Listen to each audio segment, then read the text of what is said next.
আলমগীরিতে লেখা আছে। এই বইয়ে একটা জাকাতের অধ্যায় আছে, জাকাতের, কিসের? জাকাতের, ওসরের অধ্যায় আছে। বলছে কেউ যদি শূকর আর কুকুরের ব্যবসা যদি করে, তাহলে শূকরের ব্যবসার টাকা যে উপার্জন হবে, বলছে তার ওসর দিতে হবে। 2, বলছে কেউ মদের ব্যবসা করলে মদের ওসর জায়েজ, দিতেই হবে। 3, খাদ্য হালাল না হারাম এই ব্যাপারে বইয়ে অধ্যায় বাঁধা হয়েছে। বলছে কেউ বিসমিল্লাহ বলে যদি কুকুর জবাই করে, তার মাংস বিক্রি করা জায়েজ। ফতোয়া আলমগীরি। যদি দেখাতে না পারি, আপনার বাড়ি ধারওয়ালা কাঁচি থাকলে আনুন, আল্লাহর কসম আমি জিভ কেটে দিয়ে চলে যাব। এর নাম ফতোয়া আলমগীরি। চলুন, এর ভিতরে একটা অধ্যায় রয়েছে বিবাহের অধ্যায়। বিবাহের অধ্যায়তে বলা হচ্ছে কেউ যদি কোনো সুন্দরী মেয়েকে বলে এই তুমি আমার বউ, আর মেয়েটা যদি এই কথা শোনার পরে একটু হেসে দেয়, বলছে তাহলে তার সঙ্গে সহবাস করা জায়েজ। এই বইয়ে লেখা আছে, এই বইয়ে ফতোয়া আলমগীরি। চলুন,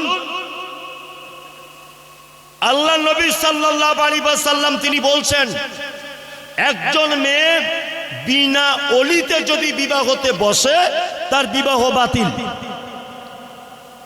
একটা মেয়ে যদি তার বাপের অনুমতি ছাড়া যদি বিবাহ করে, তার বিবাহ বাতিল।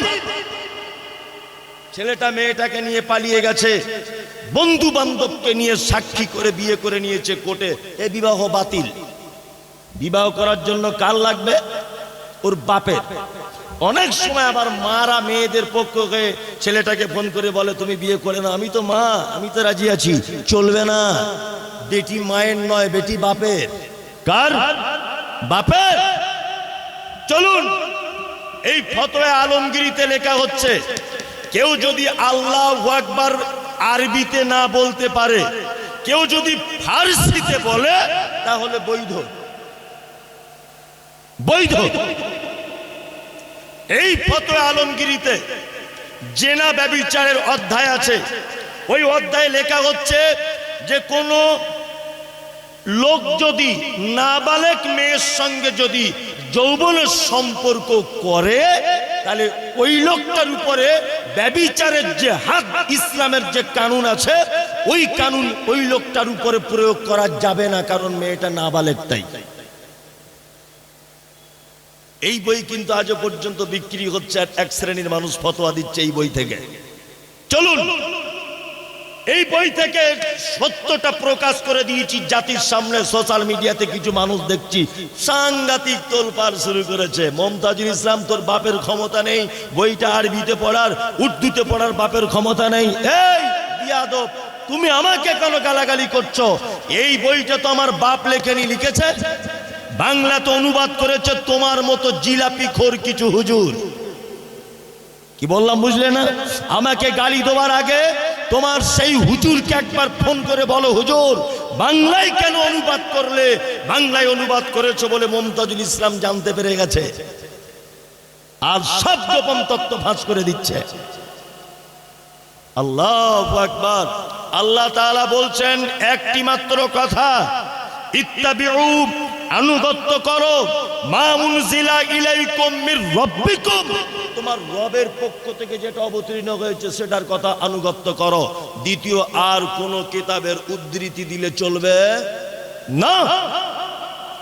আমাদের জীবনে বাঁচতে গেলে দুটি মাত্র পথ, এক হচ্ছে আল্লাহর কিতাব, 2 মুহাম্মদ সাল্লাল্লাহু আলাইহি ওয়াসাল্লামের হাদিস। এই দুইটি বাণী ছাড়া তৃতীয় কোন বাণী আমাদের কাছে টিকবে না। আমি কোন এক জায়গাতে বলেছি যে আমি মদিনার মসজিদে নামাজ পড়তে গিয়ে 40 ওয়াক্তের নামাজ পড়েছি। আমি আরো বেশি পড়েছি যদিও। এক ওয়াক্তে নামাজে কেউ হাজী সাহেব আছেন এখানে? আছে? আপনি আছেন? হাজী সাহেব বলে দিক তো দেখি একবার, যে প্রত্যেক নামাজের পরে পরে দোয়া করা হয়েছে। হাজী সাহেব হতো? পৃথিবীর তিনটে সব থেকে দামি জায়গা, তিনটে। কটা? তিনটা। বাইতুল্লাহতে যদি আপনি 2 রেকাত নামাজ পড়েন, অর্থাৎ কাবাতে 1 লক্ষ রেকাতের নেকি। 2, মসজিদে নববীতে যদি আপনি 2 রেকাত সালাত আদায় করেন 1000 রেকাতের নেকি। কেউ কেউ বলেছে 50,000 রেকাতের হাদিস ঠিক নয়, 1000 রেকাতের হাদিস সহিহ।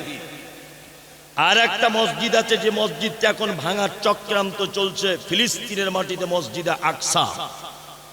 এই মসজিদে যদি কেউ 2 রেকাত সালাত আদায় করে 500 রেকাতের নেকি। আর একটা হাদিস এসেছে 100 রেকাতের, এই 250 রেকাতের, সরি ভুল বলছি, 250 রেকাতের নেকি। চলুন, আর একটা মসজিদ আছে মসজিদে নববীর ডান দিকে 3 কিলোমিটার দূরে, তার নাম মসজিদে কুবা, পৃথিবীর প্রথম মসজিদ। এই মসজিদে কুবাতে যদি কেউ 2 রেকাত সালাত আদায় করে, বাড়ি থেকে ওযু করে গিয়ে, আল্লাহ নবী সাল্লাল্লাহু আলাইহি ওয়াসাল্লাম বলছেন একটা কবুল উমরার সমপরিমাণ নেকি তার আমলনামাতে দেওয়া হবে। এবার আপনাকে আমি বোঝাতে চাইছি, মসজিদে নববীতে যেখানে 2 রেকাত সালাত আদায় করলে 1000 রেকাতের নেকি হয়, সেখানে হাজী সাহেব গিয়ে 40 রেকাত নামাজ পড়ে, কেউ 50 রেকাত পড়ে, যে কদিন থাকে আর কি, কেউ 30 রেকাত পড়ে। এক ওয়াক্তের বেলাতে দোয়া হলো না। আর আমাদের এলাকার মসজিদে দোয়া হচ্ছে কেন? এই কথা আমি কোন এক সোশ্যাল মিডিয়াতে বলেছি। আমি এই কথা বলেছি, আমি রবিউল আউয়ালের জুলুস হয় কিনা প্রমাণ করার জন্য এবার ওমরা করতে গিয়েছিলাম। ওরা রবিউল আউয়াল বুঝেই না কাকে রবিউল আউয়াল বলে। জুলুস তো দূরের কথা, কাকে যে রবিউল আউয়াল বলে আরবের মানুষ এসব বুঝেই না। আমি নিজে দেখে এসেছি, এই কথা বলেছি। তখন আমাকে বলছে মাওলানা সোশ্যাল মিডিয়াতে যে এই সৌদি আরব কি আমাদের দলিল? সৌদি আরব দলিল নয়, অবশ্যই এ কথা ঠিক। আমরা অনেক সময় কোনো কোম্পানির অ্যাডভার্টাইজ দেখে মাল কিনতে চাই না, মালটা যে ব্যবহার করছে তার কাছে গিয়ে অনেক সময় খোঁজ নিই না, নিই কি নিই না? যে আমি একটা অ্যাডভার্টাইজ দেখলাম ভাই টিভিতে, তা আপনি তো এই ওষুধটা খাচ্ছেন, কাজ হচ্ছে ভালো। তাহলে এই লোক যে খাচ্ছে ওষুধ, উনি যদি বলেন খুব ভালো কাজ হচ্ছে, তাহলে আমরা কোম্পানির মালটা কিনি, তাই না? তাহলে পবিত্র আল কোরআন অবতীর্ণ হয়েছে কোথায়? মক্কা মদিনা আরবে, তাই না? তাই তো হাদিস, মুহাম্মদ সাল্লাল্লাহু আলাইহি ওয়াসাল্লাম কোথাকার মানুষ? কোথাকার?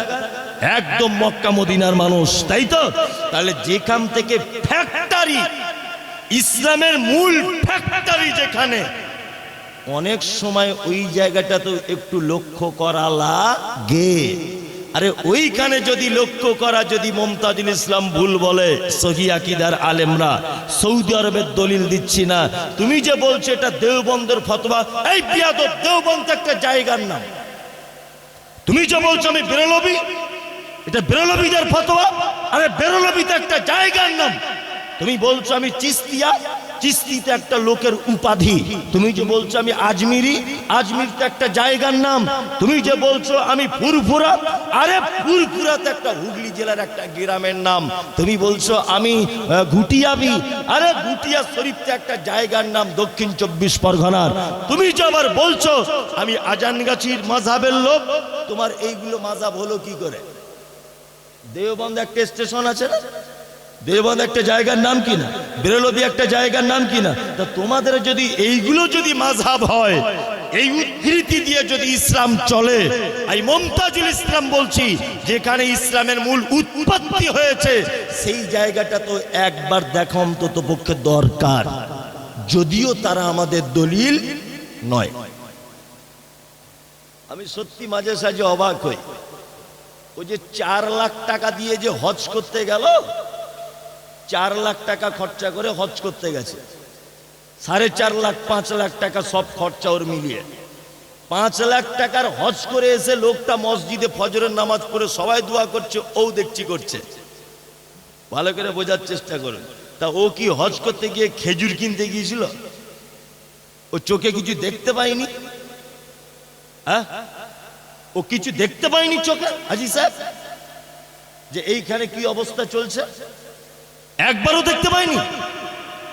নববীতে তাকবীর হচ্ছে, আল্লাহু আকবার, আল্লাহু আকবার, আশহাদু আল্লা ইলাহা ইল্লাল্লাহ, আশহাদু আন্না মুহাম্মাদার রাসূলুল্লাহ, হাইয়া আলাস সালাম, হাইয়া আলাল ফালাহ, কদ কামাতিস সালাহ, কদ কামাতিস সালাহ, আল্লাহু আকবার, আল্লাহু আকবার, লা ইলাহা ইল্লাল্লাহ। প্রত্যেক বাক্য একবার করে বলা হচ্ছে নববীতে।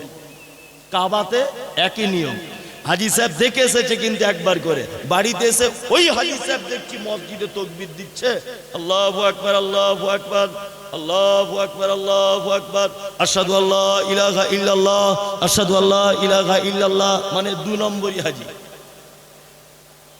ওইখানে করে এসেছে একরকম, এইখানে করছে আরেক রকম। কি বলছি বুঝতে পারছেন না? আরে অন্তত পক্ষে আপনি বাড়িতে এসে সত্যটা বলুন। বলা লাগবে কি লাগবে না? সত্যটা বলুন। তাছাড়া আল্লাহ দরবারে তো আপনার হিসাব দেওয়া লাগবে। বিনীত অনুরোধ, সত্য প্রকাশ করে দেন জাতির সামনে, তাতে যা হয় হবে, শেষ পর্যন্ত দেখা যাবে সত্য বলেই যান। ইনশাআল্লাহ আমরা সত্যের পক্ষে থাকবো, ইনশাআল্লাহ, ইনশাআল্লাহ, ইনশাআল্লাহ। আল্লাহ তাআলা তারপরে বলছেন, ওয়ালা তাত্তাবিউ, তোমরা আনুগত্য করো না, মিন দুনিহি আউলিয়া, এইটাকে বাদ দিয়ে, আল্লাহকে বাদ দিয়ে, নবীকে বাদ দিয়ে, কোরআন বাদ দিয়ে তোমরা কোনো আউলিয়া অভিভাবকের আনুগত্য করো না। কোরআনের শব্দ এসেছে বলছে ওলি, ওলি, ওলি শব্দ এসেছে না?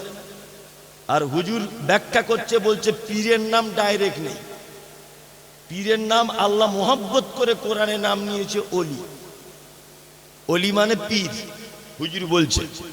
তাই বললাম ঠিক আছে, কোরআনে তো আরো অনেক নাম আছে, কোরআনে আরো অনেক নাম আছে। ফেরাউনের নাম নেই? আচ্ছা, ও কি ভালো লোক না খারাপ লোক? খারাপ লোক। আবু লাহাব নাম নেই? আচ্ছা। হামান নাম নেই? আচ্ছা। জি, এইসব লোক ভালো লোক না খারাপ লোক? খারাপ লোক। হুজুর এখন এর ব্যাখ্যা করছে, ওয়ালা তাত্তাবিউ মিন দুনিহি আউলিয়া, পীর ফকির মাজার এই সমস্ত লোক এইটুকু জিনিস যদি বুঝে যায়, তার আর কিছু লাগবে না জীবনে। কি বললাম বুঝলেন? অভিভাবক কাকে বলে এটা জানেন? জানেন না? আপনি জানেন না, এমনিতে বলছেন। হ্যাঁ, আমি মুমতাজুল ইসলাম, আমার 4 ছেলে 3 মেয়ে। আমি 15 দিন পরে জলসা করে বাড়ি গেলাম। আমার মেয়ে আমাকে বলছে, আব্বা আমার জামা লাগবে। ছেলে বলছে, আব্বা স্কুল ব্যাগ লাগবে। মেয়ে বলছে, আব্বা আমার ফর্মে তুমি সিগনেচার করে দাও। আমার ছোট মেয়ে বলছে, আব্বা ইলিশ মাছ খেতে ইচ্ছা করছে। আমার বউ বলছে, একটা শাড়ি আনলে ভালো হতো। সমস্ত অভিযোগ কাকে বলে? অভিভাবককে। আর সমস্ত অভিযোগ মিটিয়ে দেয় কে? অভিভাবক। আমার স্ত্রী যে শাড়িটা চেয়েছে 1000 টাকা দামের, আমি অন্তত 200 টাকা দিয়েও পূরণ করব। করবো কি করবো না?